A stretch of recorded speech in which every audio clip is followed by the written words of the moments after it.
জুলাই ঘোষণাপত্রকে সংবিধানের চতুর্থ তফসিলের মাধ্যমে স্বীকৃতি দিবে বিএনপি। যে কোনো সময়ে সনদে স্বাক্ষর করতে প্রস্তুত তারা। জুলাই ঘোষণাপত্রে ২৬শে মার্চের ইতিহাস অন্তর্ভুক্ত না করায় আপত্তি জানিয়েছে বিএনপি।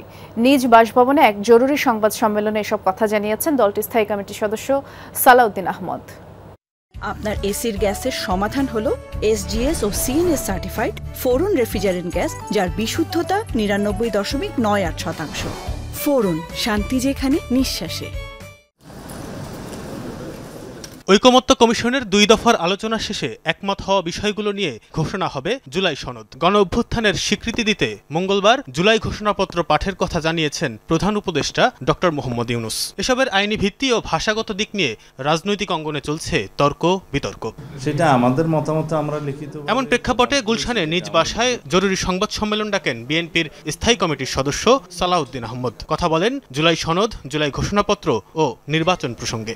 7টা মৌলিক সংস্কার বিষয়ে আমরা কিছু নোট অফ ডিসেন্ট দিয়ে একমত হয়েছি এবং 12টিতে সরাসরি আমরা একমত হয়েছি। সালাউদ্দিন আহমদ জানান, ঐকমত্যে আলোচিত 19টি বিষয়ের মধ্যে 12টিতে একমত বিএনপি। 7টার বিষয় দিয়েছে নোট অফ ডিসেন্ট বা আপত্তি। সনদ বাস্তবায়ন নিয়ে সন্দেহ বিষয়ে বলেন, বিএনপির পক্ষ থেকে সর্বোচ্চ সহযোগিতা করা হয়েছে। যে কোনো সময় সনদে স্বাক্ষর করতে প্রস্তুত তার দল।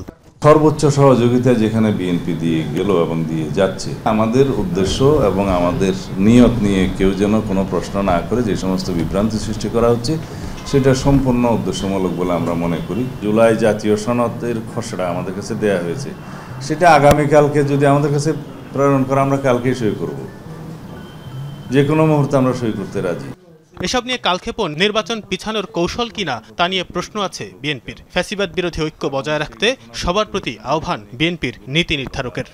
অন্য কোনো রাজনৈতিক দল যদি ভিন্ন কোনো বক্তব্য থাকে, তারা সেটা ঐক্য কমিশনের কাছে দিতেই পারে, সেটা তারা আলোচনা করতে পারে। সেই আলোচনায় যদি আমাদেরকে অংশগ্রহণের জন্য আহ্বান জানানো হয়, আমরা যেতে পারি। কোনো অবাস্তব এবং অলীক প্রক্রিয়ার কথা যদি বলা হয়, তাতে করে আমাদের মনে হবে, হতে পারে যে তাহলে কি নির্বাচনকে বিলম্বিত করার জন্য কোনো রকমের উদ্দেশ্য আছে কিনা। আমরা সবাই ঐক্যবদ্ধ থাকার জন্য, ফ্যাসিবাদ বিরোধী জাতীয় ঐক্যকে সমুন্নত রাখার জন্য আমরা সবার কাছে আহ্বান জানাই। জুলাই ঘোষণাপত্রে ২৬ মার্চের ইতিহাস অন্তর্ভুক্ত না করায় আপত্তি জানিয়েছে বিএনপি। সালাউদ্দিন আহমদ জানান, ক্ষমতায় গেলে ঘোষণাপত্রের রাষ্ট্রীয় এবং সাংবিধানিক স্বীকৃতি দেয়া হবে। তবে সংশোধনী না মেনেই ঘোষণাপত্র পাঠ হলে সিদ্ধান্ত জানানো হবে পরবর্তীতে। আমরা বলেছি রাষ্ট্রীয় এবং সাংবিধানিক স্বীকৃতি দেয়া হবে এই ঘোষণাপত্রের, অর্থাৎ চতুর্থ তফসিলে সেটা বর্ণিত থাকবে। তারা 1971-এর 26শে মার্চকে সঠিকভাবে উল্লেখ করতে চাননি বা দেয়নি, সেটা আমাদের আপত্তি ছিল।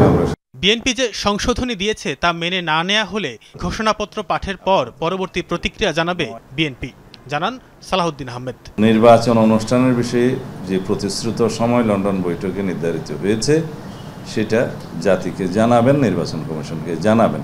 সেটা না জানানো পর্যন্ত অপেক্ষা করব। তানভীর সিদ্দিক টিপু, যমুনা নিউজ, ঢাকা।